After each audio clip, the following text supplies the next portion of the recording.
भारतीय किसान यूनियन के जिला अध्यक्ष से बात की है। उन्होंने बिल्कुल खुलकर अपनी सारी बातें बताई हैं कि जो किसान हैं वो आखिर क्यों आंदोलन कर रहे हैं, उनके पीछे यहाँ पे बैठने का क्या कारण है और वो यहाँ पे कब तक बैठेंगे, यहाँ से कब तक जाएंगे। उन्होंने सब कुछ, उनकी क्या क्या मांगे हैं, सारी मांगे और उनको क्या क्या वादे किए गए थे सरकार की तरफ से, काफी कुछ उन्होंने अपनी सारी बातें बड़ी आराम से और बड़ी खुलकर बताई। इसके लिए आप हमारी पूरी वीडियो देखिए कि उन्होंने आखिर इसके बारे में क्या क्या बताया है। हाँ जी, किस लिए आए हैं आज यहाँ पे आप? देखिए, हमारा गौतम बुद्ध नगर है जिसमें प्राधिकरण ने एक स्थान लिया हुआ है, जिसमें गौतम बुद्ध नगर की जो ज़मीन है लगभग पूर्ण रूप से इन्होंने जो एक्वायरमेंट की थी और उसमें हम लोगों को वादा किया था 64% 7% हम आपको समय से पहले दे देंगे।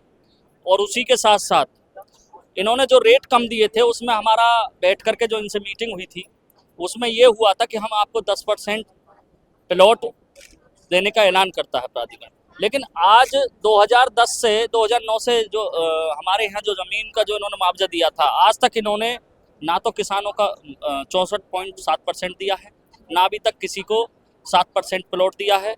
और क्या कोई पुख्ता सबूत है उन बातों? जी बिल्कुल पुख्ता सबूत है। आंदोलन भी होते हुए हैं, 3 से 4 बार बड़े बड़े आंदोलन हुए गौतम बुद्ध नगर में।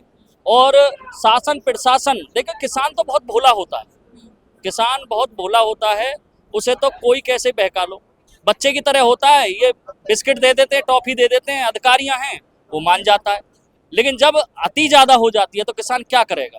क्या लगता है, मानेगी अब की बारी सरकार आप नहीं, सबकी हम मांग? तो मनवाने के लिए आए हैं हम लोग।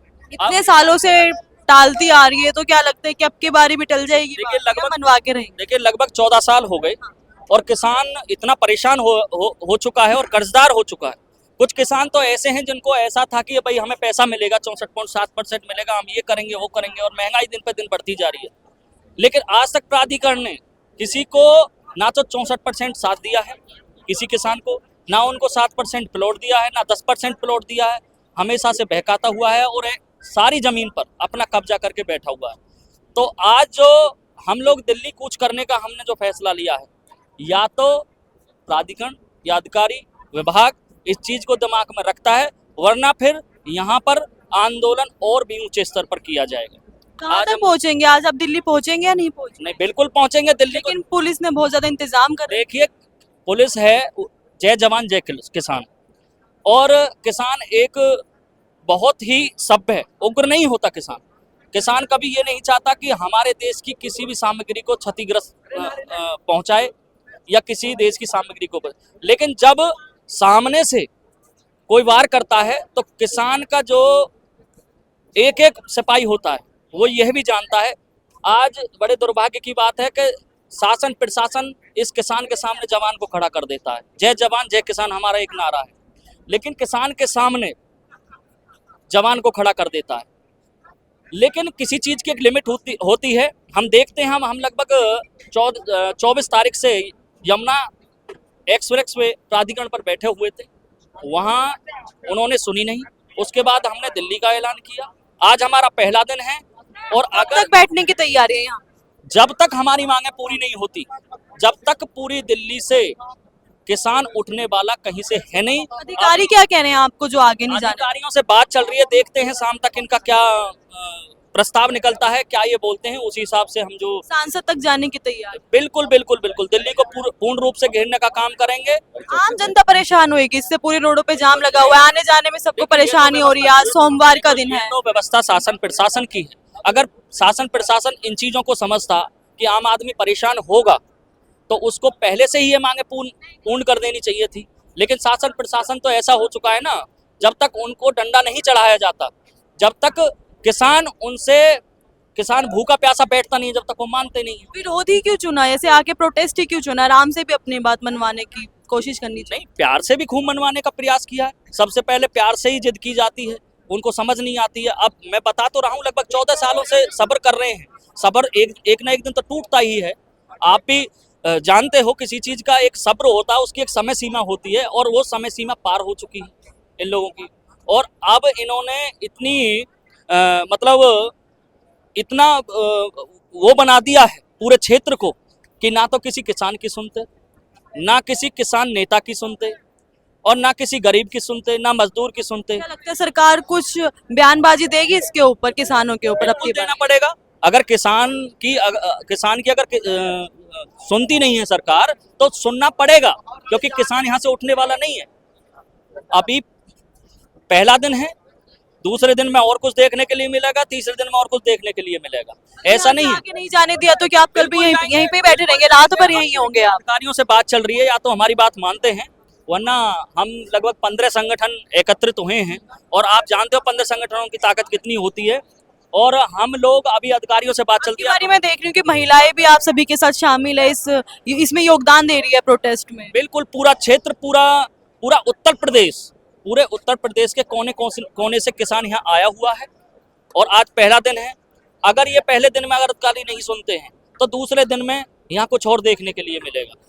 मेरा देखने से मतलब ये नहीं है कि हम देश का नुकसान करेंगे, या किसी की हत्या करने के लिए आए हैं, या हम देश को नुकसान पहुंचाने के लिए आए हैं। हम अधिकारियों को ये सबक सिखाने का काम करेंगे कि जो तुम्हारा अन्नदाता है, जो देवता है, उसके साथ अगर तुम ऐसा अत्याचार करोगे, तो उसका जो परिणाम होगा वो ऐसा दिया जाएगा कि आगे तक ये याद रहेगा क्या अधिकारियों। परिणाम देने की तैयारी है फिर? परिणाम हम ऐसे नहीं बता सकते क्या है, ये हमारी योजनाएं होती हैं, और अधिकारियों को भी पता है क्या है क्या नहीं है, वो भी जानते परिणाम क्या हो सकता है। इससे अच्छा ये है, आपके इस मंच के माध्यम से मैं यही कहना चाहूंगा कि अधिकारियों को ये बात सुन लेनी चाहिए, और आगे स्तर पर इस चीज को ना पहुंचाएं कि हमारा आम आदमी, हमारा जवान, हमारा आम व्यक्ति परेशान ना हो, और उन्हें ये बात माननी पड़ेगी, 100% माननी पड़ेगी। जी, आपका क्या कहना है? मेरा यही कहना है कि हमारी कोई मांगे नहीं है, कोई सरकार से कोई बजट से मांग रहे हैं कि हमें सब्सिडी दो, कोई हमें कोई, हमारे ये करार थे 1975 उन्होंने बताया कि हमारी कुछ मांग है 10% प्लॉट को लेकर, मुआवजा बढ़ाने को लेकर। हमारा करार था। जब 1975 में नोएडा आया, ग्रेटर नोएडा जब ये बसने लगे, तो इन्होंने एग्रीमेंट साइन किया था कि हम आपको विकसित 10%, आप पहले समझे 10% क्या है। हम 10%, 5 से 10% पैसे के लिए नहीं कह रहे, हमारे लिए विकसित जमीन, जो हमने जमीन दी है उसकी 10% हमें विकास करके देंगे। उसके बाद जब इन्होंने नहीं दिया, इन्होंने भ्रष्टाचार किया, छोटे से जेई से लेके एक अधिकारी 1,000 करोड़ के हो गए। तो हम 2011 में सभी किसान हाईकोर्ट के, डबल बेंच का आदेश है, गजराज का आप देख सकते हैं, गजराज चौहान का, उसमें सब। तो उन्होंने कहा था कि भाई इनको 10%, जब इनका लीगल है, जब एग्रीमेंट है, जब आपने करार किया है, आपका इनका बनता है, तो आप देते क्यों? तो इन्होंने कहा था कि दे देंगे, हमारे पास अभी जमीन नहीं है। उसके बाद 2011 से ही डबल बेंच हाईकोर्ट को बरगलाने का काम कर रहे हैं। सुप्रीम कोर्ट ने कई बार बोल चुके हैं, और हम ये नहीं, हमको भीख मांग रहे हैं कि भाई हमें सरकार ये दे, और अधिकारी अपनी ही मांग रहे हैं, जो आप लोगों को दावा किया गया था कि आप लोगों को दिया जाएगा। जो हमारा एग्रीमेंट था, जो हमारा बनता है, इन पे ड्यू है, वो मांग रहे हैं हम। उसमें ये अधिकारी अपने भ्रष्टाचार को छुपाने के लिए शासन प्रशासन तक, ये दोनों सीओ, तीनों सीओ हैं जो अभी ये कहना, ये बात को दाबना चाहते हैं। कहा किसान से ये कहते हैं कि आप यहीं रुक जाओ, ये रुक जाओ, कि जब पीछे हाई पावर कमेटी बनी थी, तो इन्होंने कहा था कि हम 10% को रखेंगे और आपका बनता है। और गृह सचिव, मुख्य सचिव लखनऊ से भी आदमी आए थे, अधिकारी आए थे, तो उन्होंने कहा था आपका बनता है। पर ये जब जो उन पैसों को खा गए हैं, जमीन को पौने पौने रेटों में, इनका भ्रष्टाचार ओपन हो जाएगा।